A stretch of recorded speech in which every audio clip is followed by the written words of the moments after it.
Hey you guys, and welcome back to another box office video. It's been a hot minute since the last time I've recorded one of these, so I apologize, but there's just a lot going on right now with the box office that I want to address today. Primarily, this video is going to be about Fast X, Guardians 3, and I'm probably going to touch on Super Mario Bros. Because those are probably the three biggest movies out right now. But really quick before I get into all of this, I just want to say that if you enjoy this video or you enjoy my channel, be sure to subscribe. It really helps me out. And leave a like as well. It doesn't hurt with the algorithm.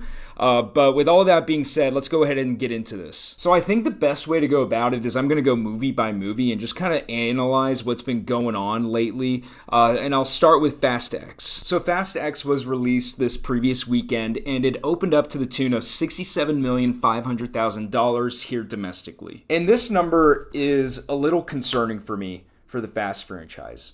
Now, I say all of this with the knowledge that worldwide, it's doing very well. It opened up to $251 million in all the other international markets. The domestic haul is only 21% of its take right now. But with that in mind, this number is still concerning for me because it is the lowest opening weekend haul for any Fast and Furious movie since Fast and Furious Tokyo Drift way back in 2006. And let's be honest, that one, while I enjoy Tokyo Drift, it's kind of on the side because it doesn't have Vin Diesel, Paul Walker, The Rock. It doesn't have any of the people that are like the main characters of this franchise, really. So to be compared to that movie is not good. So you have that, but then also it is just the continuation of this franchise making less and less and less in its opening box office weekend.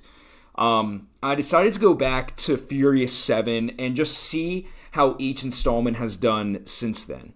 So Furious 7, let's be honest with ourselves.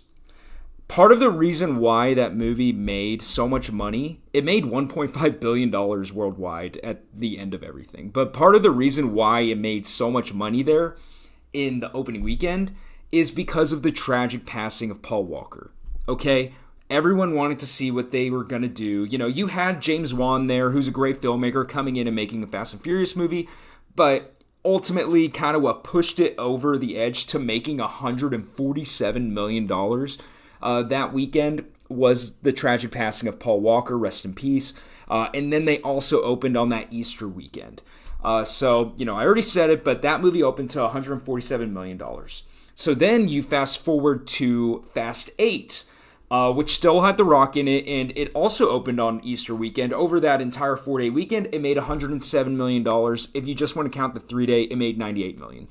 So, that was to be expected. It didn't have the sort of buzz that Furious 7 had. And, you didn't have people with that sort of morbid curiosity to see what they were going to do about Paul Walker in there. There with Fate of the Furious. And also, Furious 7 was just well received. Fast X and Fast 5, not Fast X, Fast 6 and Fast 5 were well received also. So, you had that momentum going for the franchise. And $100 million is fantastic, but it's still a bit of a downturn. So then you get to Fast 9, and that opened to $70 million. However, we have to keep in mind that that was released in June of 2021. And the box office was still very much coming back from the pandemic, and very few major films were released at that point. I think really the only major film that had been released up to that point was A Quiet Place Part 2. And so, $70 million in being one of the first major motion pictures released since the pandemic started, that's really good. But the problem was Fast 9 was not well received. It was a noticeable step down from the previous 3 or 4 installments of the franchise. Personally, for me, I love Fast 5. I even enjoy Fast 6. Furious 7, I love what they did with Paul Walker. I thought the ending was beautiful. It put a frog in my throat. But I thought the movie as a whole, it just wasn't for me. I didn't enjoy Fate of the Furious personally. And Fast 9 was the worst of the bunch, in my opinion. I thought that it was not good at all. I thought it was a bit ridiculous. All of these movies have a bit of ridiculousness to them. But this one just... spoilers, but a Pontiac in space, Come on, guys. So, it only made 70 million, but, with all of the factors in there with the pandemic and everything, that's not bad. But the problem was the movie wasn't great. So then Fast X comes out last weekend, and I think on Rotten Tomatoes it's slightly lower than Fast 9. I went and saw it this last week, and I'm thinking about doing a review for it. And the movie, I'll be honest, I didn't like it. There are parts of it that I liked. It's not the worst movie I've ever seen, but it's a Fast and Furious movie, you guys. It's not going to be Shakespeare. It's not great, but at least I want a good story that makes sense. But anyway, I'm not going to get into the review. The movie was not particularly well received. The audiences were kind of split on it. And so it opened up to $67 million this weekend. I, at this point, am worried about Fast 11. Because the budget for Fast X was $365 million. And from what I understand, a third of that was to the cast. Because for those of you that don't understand, a lot of these actors have it in their contracts that for future installments, they're going to get a pay increase, right? The longer that you stay with your company, the higher your pay is going to be. They are on the 10th movie. And I think a good chunk of the cast is on like their 8th movie. At least. So they're all making bank at this point. Vin Diesel, as the primary producer, is making bank from this movie. So the movie cost $365, not including marketing. In my opinion, I don't have the hard numbers with marketing, but this movie probably needs around $600 million in order to break even. 550, 600, somewhere around that ballpark. And it's going to get there, in my opinion, because of the international box office. But Fast 11, I think they need to take stock of this franchise because at this point, Vin Diesel's throwing around the idea of doing another Fast movie after Fast 11. If Fast 11 is not well received like Fast X, they're not going to break even. This one is going to break even, I think. But, I mean, I think it's best case scenario that it hits Fast 9 numbers, and that was released in June of 2021. So at this point, I'm concerned about the future of the Fast franchise, but I've spent too much time talking about that. Let's get into Guardians 3. Let's get this out of the way. Guardians of the Galaxy 3 is the win Marvel needed, and it needed a win bad. Okay, Ant-Man and the Wasp: Quantumania, I don't know if that movie even ended up breaking even. It was the worst received movie in the MCU so far, and Marvel over the last year and a half has been extremely hit or miss. Last year, I'll be straight up, I didn't really enjoy any of the movies that they put out. Multiverse of Madness wasn't for me. Thor: Love and Thunder, I didn't think was as bad as people said it was. It was still a bit ridiculous. And then Wakanda Forever, I think at the time, whenever I did my review for it, I was coming from an emotional place where, I was just very impressed with what they did. But the movie just hasn't stuck with me over time. Like, I forget that even came out sometimes. So Guardians 3, all around, it's super well received from audiences, from critics. It's making a lot of money so far. So far, it has made $266 million domestically. Total worldwide is $660 million. The budget for this movie, I believe, was around $250 million. This has a massive marketing campaign. So they probably spent like $150, $200 million on marketing. At this point, they are in the green on this movie, I believe.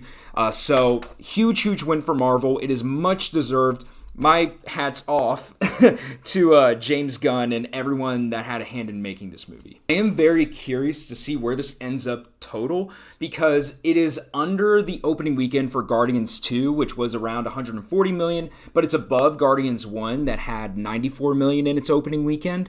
Guardians 3 opened up to $118 million, but something to note that it's only been dropping by like the mid 40% each weekend. Let me just verify. Yeah, it's dropped like 47% weekend over weekend, which is fantastic for a huge movie. Typically, you see it around the 60s, and if a movie gets in the high 50s, then, that's pretty solid. To be at the 47% means that people are coming back, and they're recommending it to friends, which I have to highly recommend this movie. If you haven't seen it, definitely go see Guardians 3. It deserves all the money.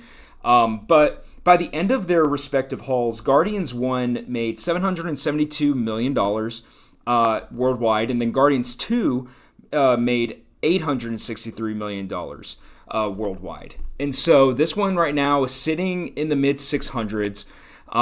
But this feels like the kind of movie that has legs. Like, it's not dropping by a large percentage weekend over weekend. I am worried that it's just going to get eaten up by the other monster movies that are coming out this summer. I mean, Little Mermaid's coming out this weekend. I think it's projected to get $120 million domestically in its opening weekend, so that's going to take a huge chunk of the box office. But with that in mind, Guardians 1 was critically praised and audience praised, and it managed to get up to 772, whereas Guardians 2, I think it's in the low 80s on Rotten Tomatoes, but it seems more split with the people that I talked to about this on their feelings about it. Some people can't stand this movie. Some people really love it. And it ended up at 863. So I'm wondering where a movie that sits in the middle of those two opening weekends, that's super well received and hasn't dropped that much in percentage weekend over weekend, I'm curious where that's going to end up. And if I had to predict something, I think it'll be the highest grossing film in that franchise. I think that it's going to flirt with the 900 mark, but not quite get there. But it's going to be a big indicator on where this is going to end up after this weekend with The Little Mermaid, because if it can manage to be at the number 2 spot and pass up Fast X, that's going to be huge. I think that Fast X is going to have a huge drop-off this weekend because it's not very well received. So that movie could end up being in the low 20s, whereas Guardians 3 this weekend was at 32 million. With a not bad percentage drop, it could maybe beat Fast X in its 4th weekend. Fast X's 2nd weekend. So I'm curious where this is going to end up. I'm going to, keep my eye on this, and I'll make another video next week. Maybe I'll be talking about Guardians 3, passing up Fast X. This video has ended up being much longer than I expected it to be, so I'm not going to cover Super Mario Bros. I'm going to save that for next week, but I want to thank you guys so much for, tuning into this video. It's been a while since I've posted. Life just gets busy. I've made that excuse a million times, but you know what? It's true, and I need to be more consistent on this channel, and I'm going to do my best to do that. But once again, thank you so much for watching this video. If you liked what you saw here, be sure to leave a like and subscribe. It really helps me out on the channel, and I will see you next time.